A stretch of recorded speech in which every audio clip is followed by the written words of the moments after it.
Bonjour à tous et bienvenue dans cet nouvel épisode de Studio Lacan.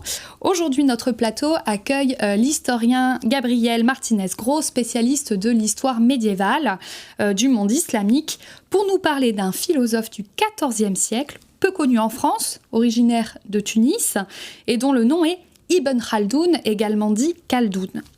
C'est donc le regard original de ce philosophe qu'est Ibn Khaldoun, que Gabriel Martinez-Gros vient nous présenter aujourd'hui, original, puisqu'Ibn Khaldoun propose peut-être pour la première fois de l'histoire une lecture systémique de la constitution politique des empires. Cette lecture avance en effet qu'il existe des mouvements d'aller et retour entre ce que Ibn Khaldoun appelle les bédouins d'une part et les sédentaires d'autre part, et ce sont ces mouvements qui font la structuration même de l'empire islamique. Au-delà, cette hypothèse permet également de lire comment se sont constitués les empires romains et chinois. Notre émission portera ainsi sur l'empire islamique entre les 7e et 11e siècles, vu par les yeux d'Ibn Khaldoun, penseur systémique donc du XIVe siècle. Puis notre rubrique L'écho de la culture recevra Alan Caro pour présenter la pièce de Julien Gosselin, Musée du Race. Et enfin, pour son actualité de la psychanalyse, Michel Grolier interviendra sous le titre « Le mythe de l'inclusion, source de ségrégation ». Point d'interrogation. Une émission qui se voit donc orientée de la question de l'espace et des marges. À tout de suite.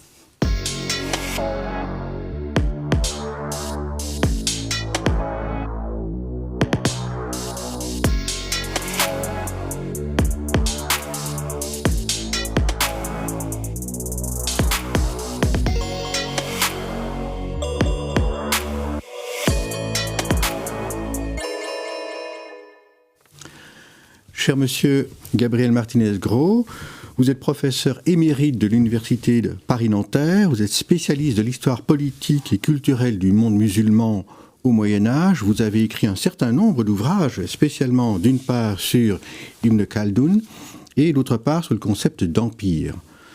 Brève histoire des empires, l'empire islamique, la traîne des empires, et c'est sur cette question que nous allons commencer l'entretien avec vous. Qu'est-ce que cet empire-là ? C'est quoi cet empire ? Un empire, si on l'oppose par exemple à l'État, si on l'oppose à une nation. Oui, les questions les plus simples sont toujours les plus difficiles, évidemment. Un empire, c'est... le fondateur de l'empire chinois, au IIIe siècle avant notre ère, disait de l'empire que c'était la réunion de tous les hommes sous le ciel. Voilà. L'empire est une totalité. Il a en particulier un centre, une capitale. Il a en revanche des périphéries ou des frontières qui sont floues.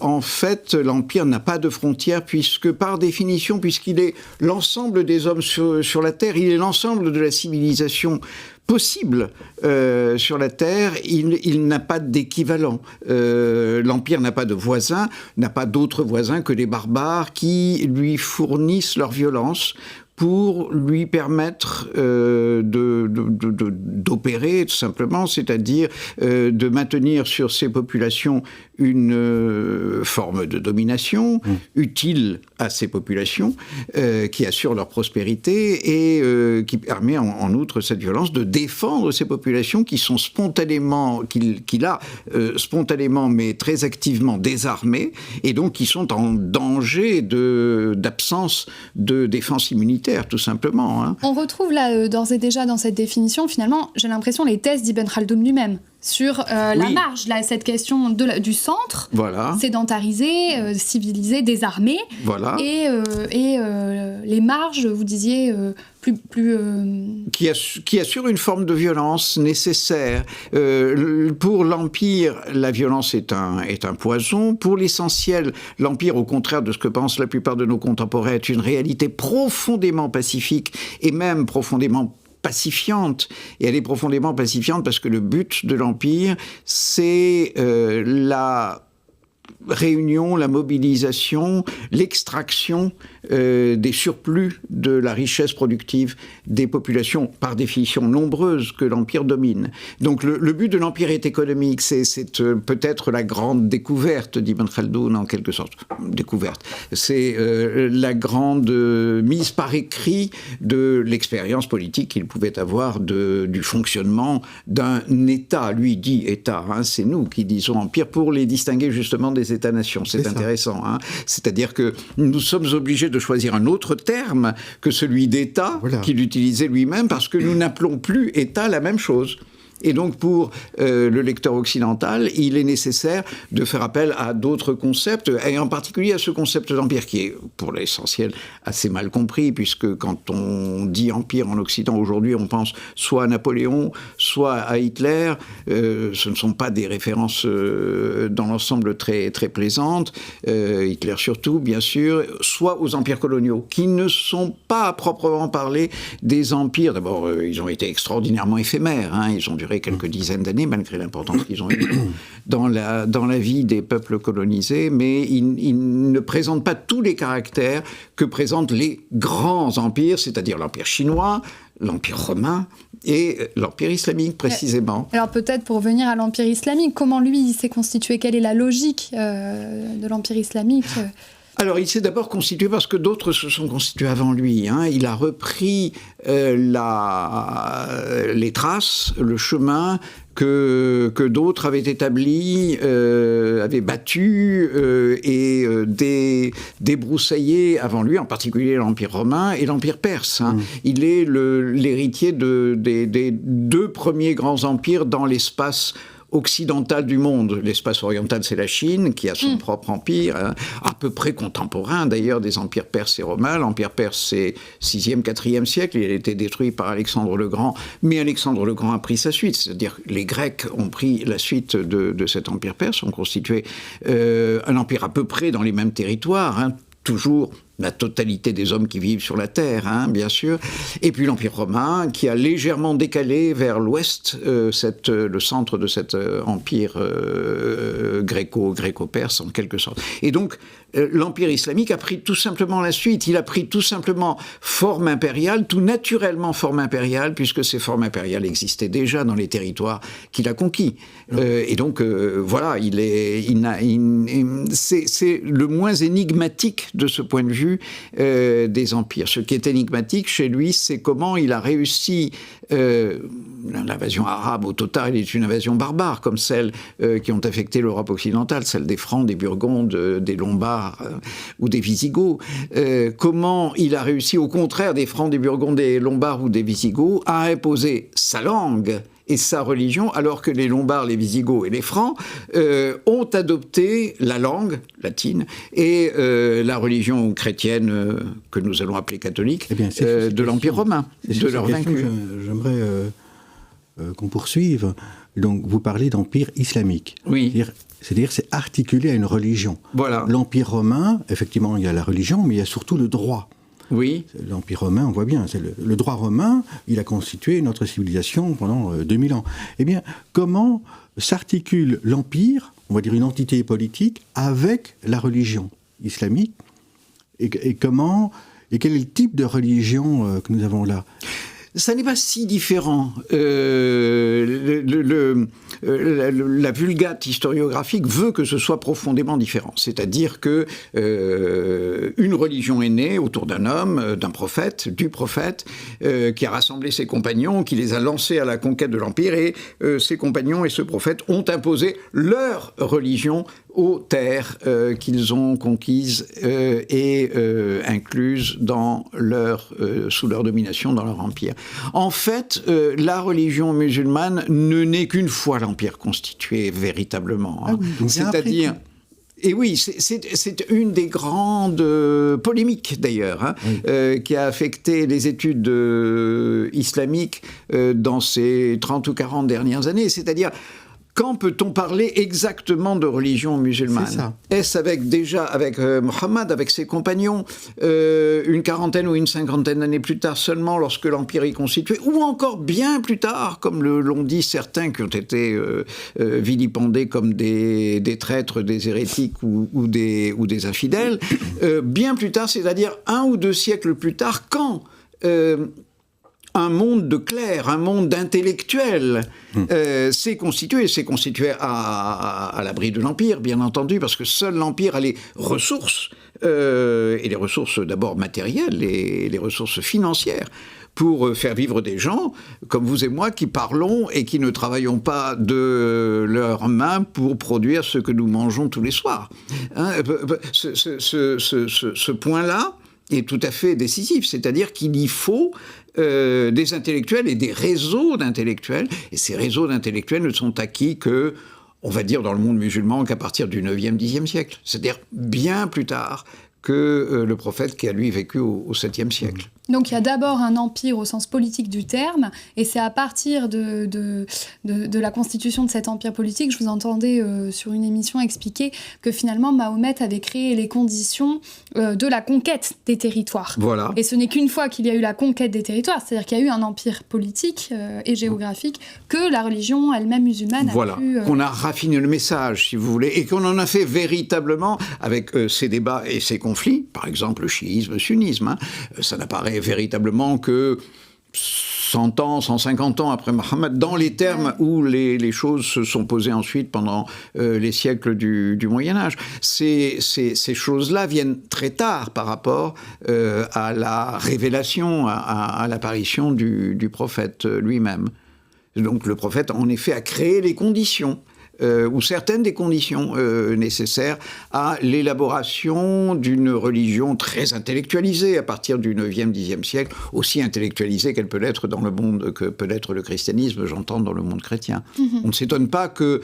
on n'attribue pas au Christ la théologie de saint Thomas d'Aquin. C'est à peu près pareil. Hein. Je veux dire qu'on ne peut pas accorder à Mohammed la théologie de Fakhreddin Razi ou quelque autre de ces gens qui ont constitué véritablement l'islam dans sa dogmatique. Donc la dogmatique vient après, mais si j'entends bien, il se divise. Et se divise, bien sûr. C'est un des effets presque nécessaires de la dogmatique, effectivement, puisque des débats intellectuels s'élèvent, exactement comme dans le cas du christianisme, disons au 3e, 4e, 5e siècle surtout. Hein.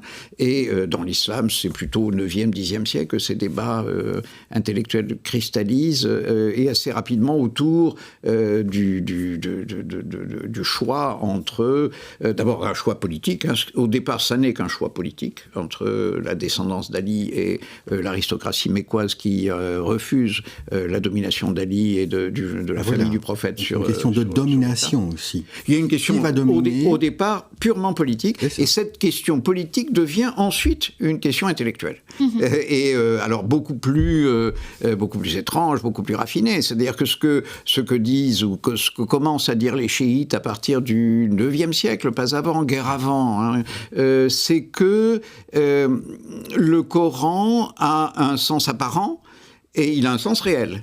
Et que ce sens réel, c'est à la descendance du prophète, par l'intermédiaire d'Ali, qu'il revient de le révéler. Et donc, les imams chiites, de génération en génération, portent un message clarificateur d'un Coran qui n'est pas donc clair à leurs yeux. Interprétatif, herméneutique. Donc tout n'est pas fixé dès le départ. Tout à fait. Interpréter. Tout à fait. Et donc, si on peut interpréter ce que les autres, enfin, le parti inverse, qu'on appelle le parti sunnite, refusent absolument, si on peut interpréter, alors les imams sont au moins aussi importants.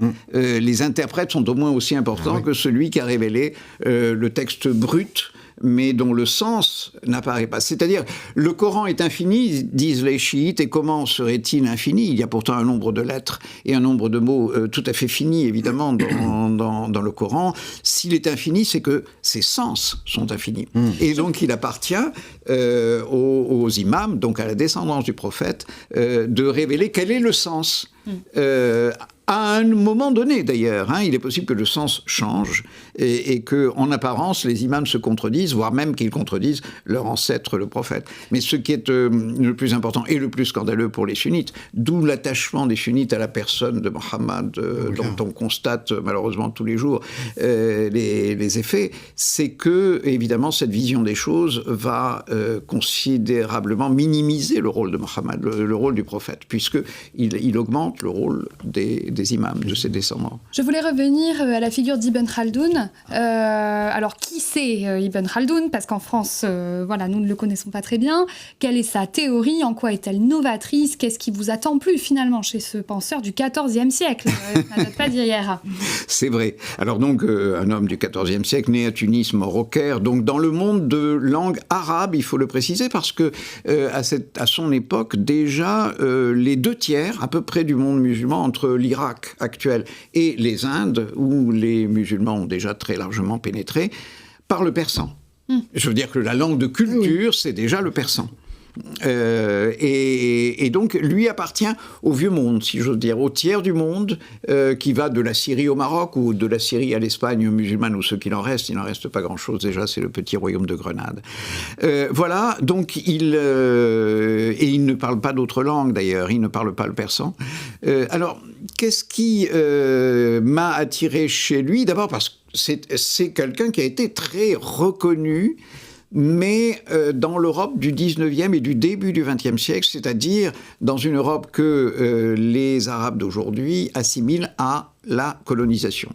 Et donc, très étrangement, il a été perçu comme un collaborateur de la colonisation. Les tombereaux de fleurs que la science coloniale, si j'ose dire, a déversé sur la personne d'Ibn Khaldoun, en disant qu'il avait tout compris et que c'est un de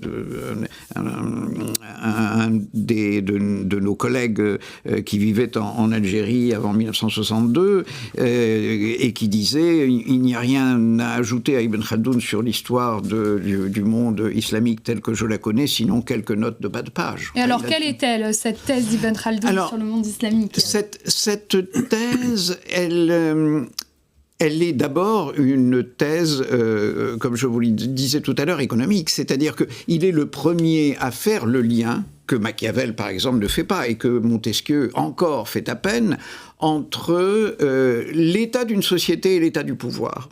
C'est-à-dire que, par exemple, un pouvoir est fort dans certaines conditions sociales, en particulier, très étrangement, un pouvoir est d'autant plus fort qu'il est plus éloigné de la masse de la population sédentaire, qu'il appelle sédentaire, c'est-à-dire de la masse de la population productive, lorsque les fonctions sont très nettement séparées entre la violence d'une part, et la violence du pouvoir et la souveraineté d'une part, et les fonctions productives d'autre part, les choses marchent très bien. Lorsque le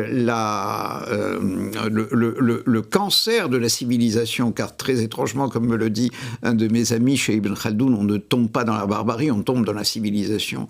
Quand le cancer de la civilisation a gagné les élites violentes et souveraines de l'État, alors ces élites violentes et souveraines ressemblent de plus en plus aux populations qu'elles dominent, mais elles sont incapables de les défendre. Et par conséquent, l'État s'affaisse et disparaît. À la différence des penseurs classiques occidentaux du XVIIe et du XVIIIe siècle, en effet, ce que Ibn Khaldoun redoute, ce n'est pas la violence de l'État, chez Hobbes, le Léviathan, chez Locke, chez Rousseau, et chez presque tous les autres.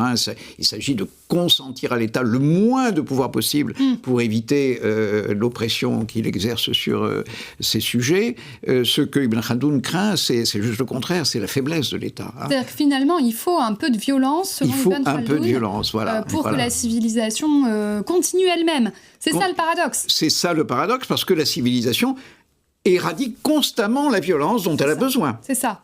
Il y a une pacification de la civilisation. Absolument. Et pourtant, pour être pacifiée, elle aura besoin d'une certaine source de violence. Absolument.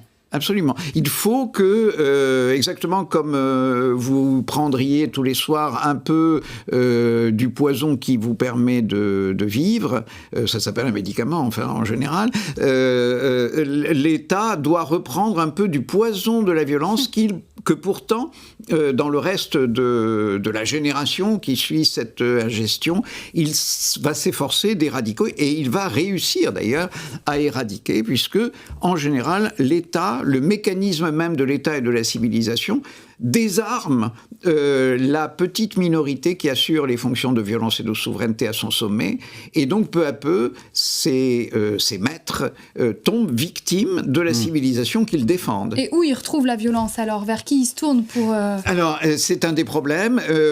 Pratiquement, et donc il suit tout simplement ce qu'il a observé pratiquement, il se tourne vers les tribus, c'est-à-dire vers, je vous ai dit que c'était tous les hommes sous le ciel, dans l'Empire chinois et dans les autres d'ailleurs, hein. Mais en fait, il existe au-delà des frontières de l'Empire, au-delà du limes romain, au-delà de la muraille de Chine, il existe des tribus qui n'acceptent pas la civilisation, qui n'acceptent pas l'État, qui vivent sans État, qui ne payent pas l'impôt, qui n'obéissent pas, et c'est qui n'obéissent pas à l'empereur, et c'est dans ces tribus qu'on va chercher, étrangement, les ennemis de l'État, hein, bien sûr, que l'État va chercher la violence dont il a besoin pour assurer l'ordre parmi ses sujets et pour défendre ses sujets contre les autres. Il les emploie. Oui. Alors il y a deux manières. Hein. On les achète. C'était d'ailleurs le métier d'Ibn Khaldoun, d'où effectivement sa sensibilité particulière à ces questions. Il allait acheter pour le compte des petits royaumes du Maghreb qu'il servait. Il était d'une famille de hauts fonctionnaires depuis très longtemps. Il allait acheter des guerriers, en général dans les tribus arabes. Hein, quelques centaines de guerriers qui suffisaient à assurer les fonctions de violence, soit dans l'émirat de Centaines de guerriers, si peu. Ça suffit. Ah oui, le rapport qui est économique d'abord, hein, entre ceux qui travaillent et ceux qui assurent les fonctions de violence est nécessairement un rapport démographique totalement déséquilibré. Oui. Je prends l'exemple de l'Inde, l'Inde britannique. On s'en étonne pour l'Inde britannique sans se rendre compte que le rapport démographique est le même dans l'Inde moghole, c'est-à-dire dans l'Inde de l'Empire musulman qui a précédé les Anglais dans la domination de l'Inde. Au début du XVIIe siècle, en Inde, il y a une centaine de millions d'habitants à peu près, qui sont dominés presque entièrement. Il y a juste un bout de l'Inde à l'extrême sud qui échappe à la domination musulmane. Et cette domination musulmane, elle est assurée par entre 200 et 300 000 administrateurs et soldats. C'est ça, 300 000 pour 100 millions. Oui. En Égypte, au XVe siècle, les Mamelouks, c'est ainsi qu'on appelle les maîtres à l'époque, peu importe pourquoi, ces Mamelouks sont, d'après les meilleurs spécialistes, entre 5 et 7 000 pour 5 à 7 millions. C'est-à-dire, ils sont 1 pour 1000. Les violences sont 1 pour 1000. Et ces militaires qui sont pris comme ça à la périphérie, est-ce qu'il ne leur vient pas l'idée de dire, bon, maintenant, c'est moi qui me prends le pouvoir, et ceux qui nous payent pour organiser... Mais ça leur revient tout le temps à l'idée. Voilà. Je veux dire, ils y pensent en se rasant tous les soirs, ou tous les jours. Mais alors, absolument. Qu'est-ce qu'ils font ? Mais en général, ils prennent le pouvoir. Ils prennent le pouvoir, oui. Tôt ou tard, ceux qui ont appelé ces violents pour assurer les fonctions donc de les violence... Bédouins, c'est ça, c'est ce qu'on appelle les Bédouins, oui. C'est ceux-là, les Bédouins, oui. C'est pas nécessairement des nomades, mais ce sont des gens, les Kabyles par exemple, les Kurdes, qui sont pour l'essentiel dès le Moyen-Âge des agriculteurs, sont aux yeux d'Ibn Khaldoun ces Bédouins. Ces Bédouins qui sont appelés en effet par l'État à assurer les fonctions de violence, s'emparent en général des fonctions de souveraineté. En général, les fonctions de violence et celles de souveraineté ne se séparent pas. Qui a les armes a le pouvoir, hein, tôt ou tard. Et alors du coup, c'est quoi ? C'est perpétuellement un mouvement de reconquête. Voilà, c'est pourquoi on a dit que la vision d'Ibn Khaldoun était une vision cyclique. Je n'en suis pas tout à fait sûr parce que c'est un homme du Moyen-Âge, c'est-à-dire que c'est un homme qui pense que le temps le temps de la création est un temps extraordinairement réduit. Hein. Il nous le dit d'ailleurs, le calendrier qu'il a choisi, c'est celui du judaïsme, hein, de la Bible juive. Et donc, le monde existe depuis à peu près 5000 ans, quand il écrit. Hein. Et à ces 5000 ans, il faut encore retirer les 1600 ans de l'ère d'avant le déluge. Parce qu'entre la création d'Adam et le déluge, tout a disparu et il ne reste aucun souvenir historique. Noé a pratiquement recomposé et refondé l'humanité. Donc l'humanité a 3 ou 4 000 ans. Nous sommes près des 4004 ans de Bossuet, vous savez, hein, au début du XVIIe siècle encore. Et elle va se terminer irrésistiblement, puisque l'islam est la dernière des grandes prophéties. L'islam existe déjà depuis 800 ans quand Ibn Khaldoun meurt, et donc il imagine probablement qu'on en a encore pour 100 ans, peut-être 200 ans, mais on est très près de la fin du monde. Ah oui. Donc, oui. On est entre linéarisme et cyclique dans sa perspective de l'histoire, mais enfin quand même avec cette idée d'une prise de pouvoir un peu violente qui se répète systématiquement. Je me disais, mais finalement, le véritable ennemi politique, selon Ibn Khaldoun, c'est la peur alors. La peur, oui, et en même temps, elle est nécessaire. Hein. En gros, il est extrêmement cynique sous beaucoup d'aspects, où il nous paraît extrêmement cynique. Ça c'est un des problèmes majeurs de la lecture d'Ibn Khaldoun, c'est-à-dire que c'est nous qui le lisons, c'est-à-dire des gens qui viennent de sociétés nationales, démocratiques, égalitaires. Pour le coup. On a complètement laissé tomber les armes. On a laissé tomber les armes, et ça c'est l'aspect qu'il comprendrait le mieux. Ce qu'il comprendrait moins bien, c'est que ceux qui ont laissé tomber les armes prétendent à avoir leur mot politique à dire. Oui, c'est ça. Parce que pour lui, c'est celui qui a l'arme qui donne le là. Qui donne le là et qui donne l'ordre.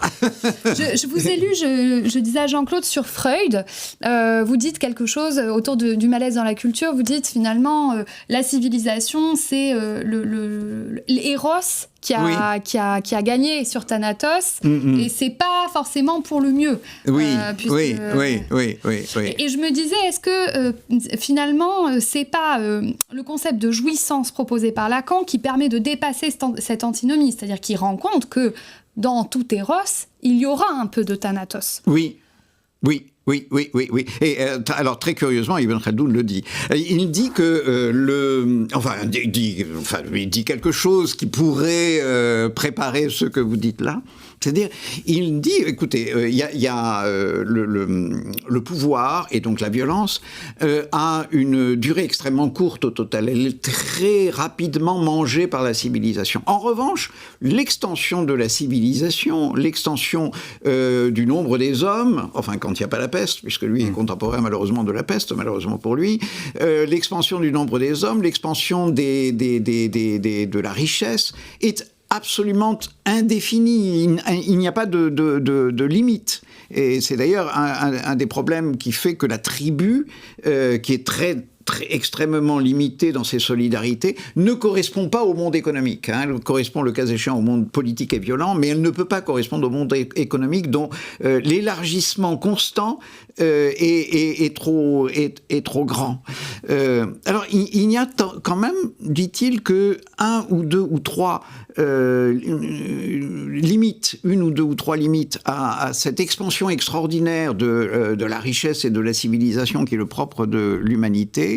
Et il prend l'exemple des dépenses qui ne sont pas réinvesties ou qu'on ne peut pas réinvestir, c'est-à-dire des dépenses de pur plaisir. Alors, il prend l'exemple très étrangement du laurier rose, c'est-à-dire que c'est le laurier rose ou l'oranger amer, dont on ne peut pas consommer les fruits, sont des choses extrêmement étranges puisqu'on les cultive dans les jardins alors qu'ils ne donnent rien.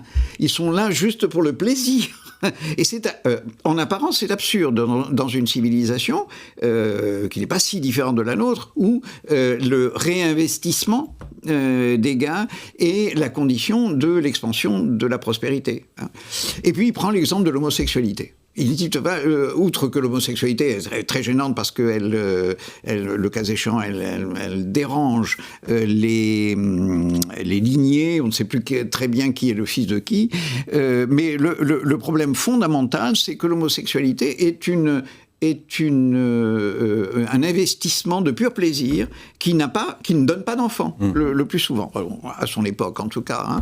Et voilà, c'est-à-dire que le point aveugle de la civilisation, c'est justement le plaisir. C'est-à-dire un plaisir qui ne donne pas. Là, on est quasiment chez Max Weber, vous savez, les protestants qui, eux, travaillent, réinvestissent sans arrêt, et les catholiques qui donneraient un peu plus de place au plaisir, et donc qui dépenseraient inutilement ce qu'ils ont gagné. Voilà. Alors, il y a une réflexion d'Ibn Khaldoun sur l'Empire, sur l'expansion de l'Empire, sur les conditions économiques, politiques, religieuses de l'Empire. Est-ce qu'il y a une réflexion sur l'effondrement d'un empire? C'est-à-dire, qu'est-ce qui fait qu'à un certain moment, une civilisation, un empire, s'effondre? Alors, pour lui, ça ne s'effondre jamais. Alors, si, il y a une condition pour que ça s'effondre, c'est celle qu'il connaît de son vivant, c'est la peste. C'est-à-dire que la peste fait disparaître les hommes très très pratiquement, et par conséquent, et non seulement elle fait disparaître les hommes, mais elle réduit leurs échanges, leur communication. C'est-à-dire que les communautés qui demeurent, les survivants se regroupent, que leurs horizons sont de plus en plus rabougris, et que par conséquent, l'impôt en particulier, qu'on ne peut lever que sur les surplus, et sur les échanges, diminue beaucoup plus considérablement encore que les populations, et la diminution de l'impôt fait que l'argent ne circule plus. Et l'absence de circulation de l'argent fait que la prospérité s'effondre. Mais mis à part ça, normalement, la violence change, les noms des dynasties changent, mais l'empire ne s'effondre pas. Ibn Khaldoun parle, ce qui nous paraît nous un peu étrange, d'une civilisation de l'Égypte qu'il fait aller depuis les pharaons jusqu'à son époque. Pour lui, c'est la même civilisation de l'Égypte, puisque ce sont les mêmes fellahs qui cultivent la terre et apportent au maître de l'Égypte, quel qu'il soit, peu importe à la limite qu'il soit musulman, pas musulman. Et là, il y a une pensée extraordinairement laïque chez Ibn Khaldoun qui est assez étonnante, leur apporte leur travail, du moins lorsque la peste ne les extermine pas. Voilà. Cher monsieur Martinez-Gros, nous vous remercions beaucoup d'être venu aujourd'hui nous entretenir sur ce sujet. Nous vous disons à bientôt. Merci à vous. Bien, merci. À bientôt. Tout de suite, nous recevons Alan Caro pour son écho de la culture autour du travail de Marguerite Duras dans sa mise en scène.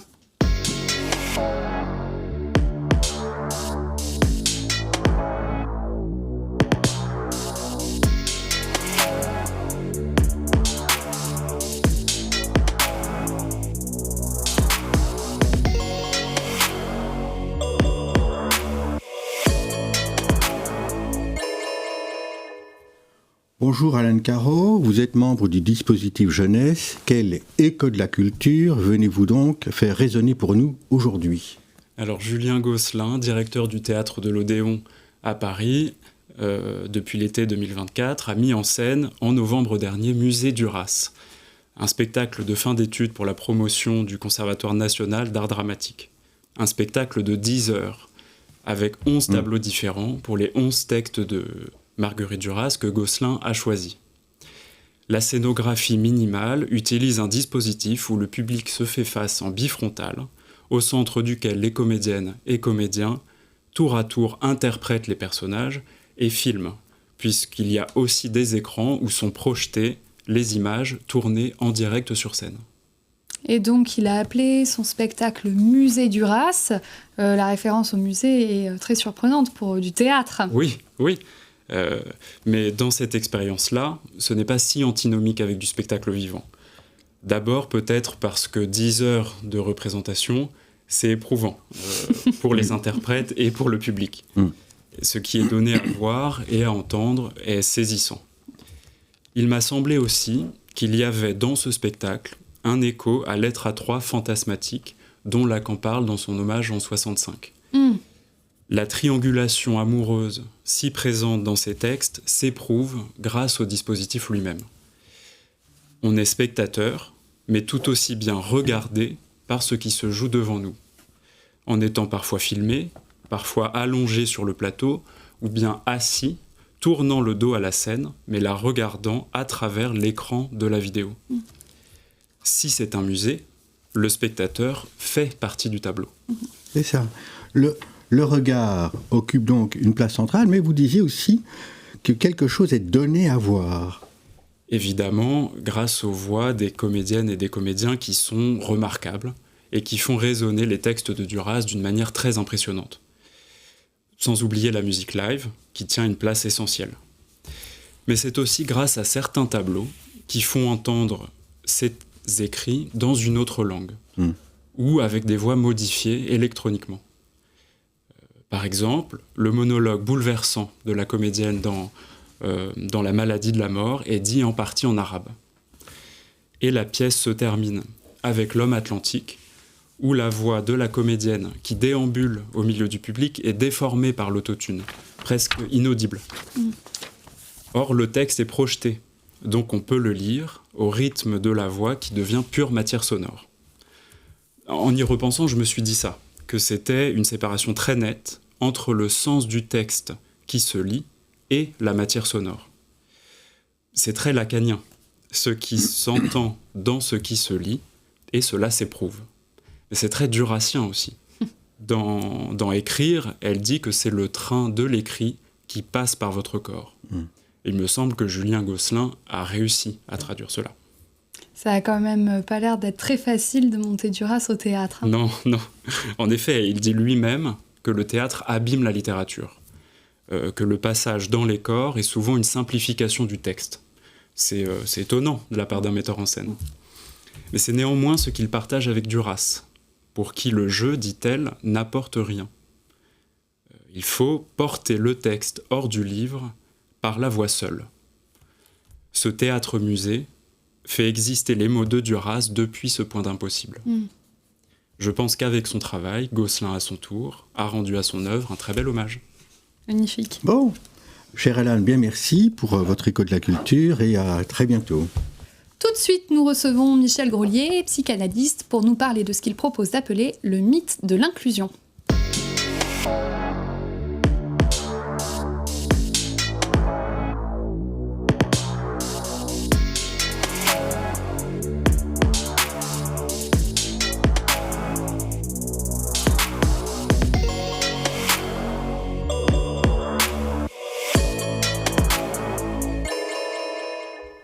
Michel Grolier, bonjour. Vous êtes psychanalyste, membre de l'ECF et de l'AMP, et vous venez aujourd'hui avec une interrogation pour nous, pour cette actualité de la psychanalyse, le mythe de l'inclusion, source de ségrégation, point d'interrogation.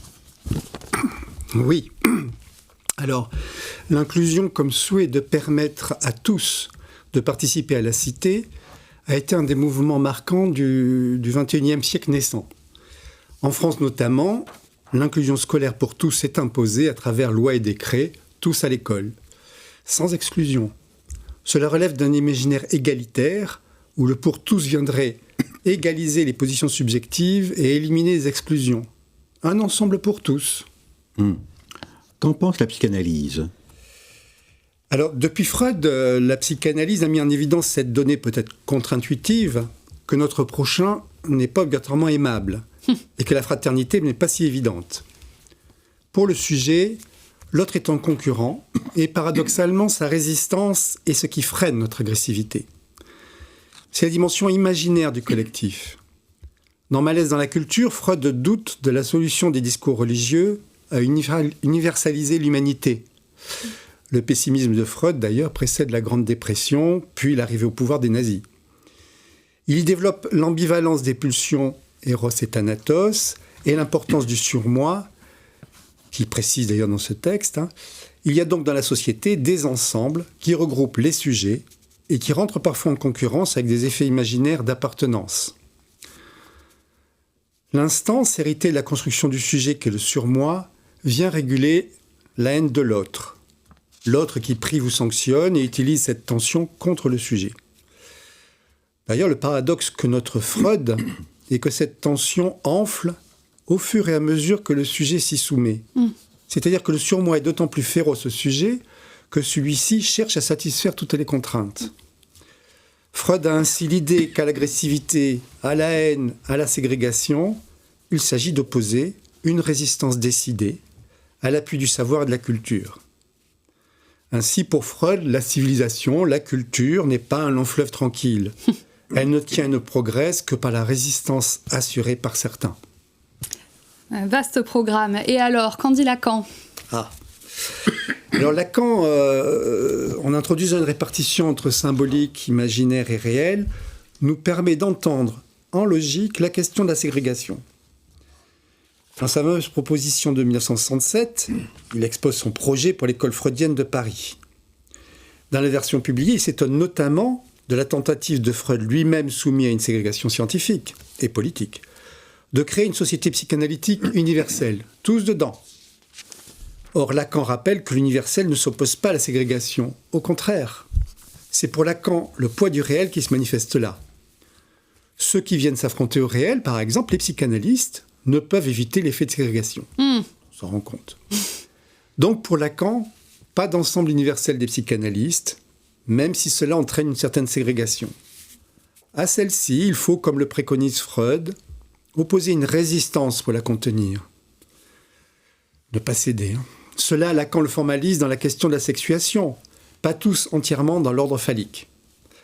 Le pas-tout est ce qui permet de faire consister cet ensemble phallique par les exceptions de ceux qui ne sont pas tout dedans. Il y a des exceptions qui font consister l'ensemble. Il note d'ailleurs que ce sont principalement des femmes qui se positionnent ainsi, pas sans lien avec le rejet de ces positions dans la culture et l'histoire. Dans sa critique de la fraternité, Lacan rappelle qu'elle n'est rien d'autre que la tentative de traiter le fait qu'on est isolé ensemble, toujours isolé du reste.